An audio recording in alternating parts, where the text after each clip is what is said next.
In this tutorial we will cover the blend tool in Adobe Illustrator. So the blend tool basically creates, if you have two objects, a series of objects in between that show the morphing or the transformation of one object to the next. So if we start with the line tool and draw a line,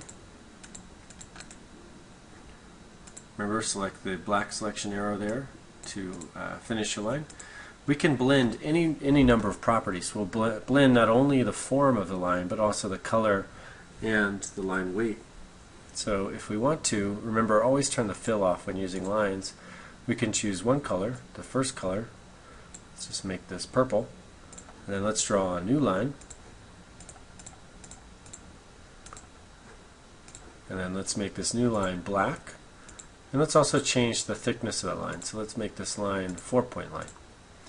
Okay, so to create a blend, all you have to do is select your two lines, hold down Shift to select two lines, or you can drag over both of them, and then go to Object, Blend, and let's start by going to Blend Options. So these are the options we're going to set for the blend.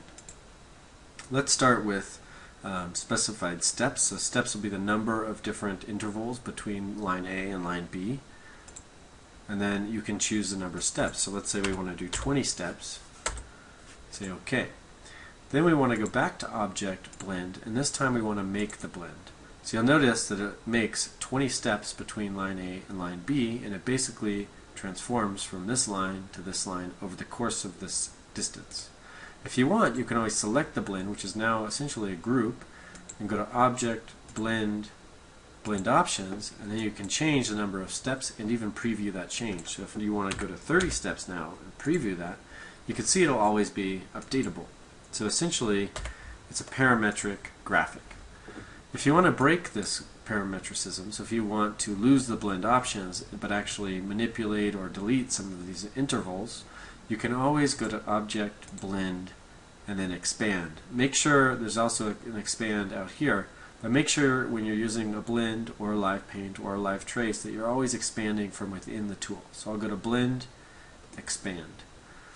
Notice that when you select this, it's still within a group. So if you want to transform these, you have to go to Object, Ungroup, and now these are all individual lines. So I can delete these two, for example. I can use my direct selection tool, and I can always select sub-objects of these lines and move them. So this will add a little more local variation into the blend. You only really want to do this when you're happy and finished with your blend.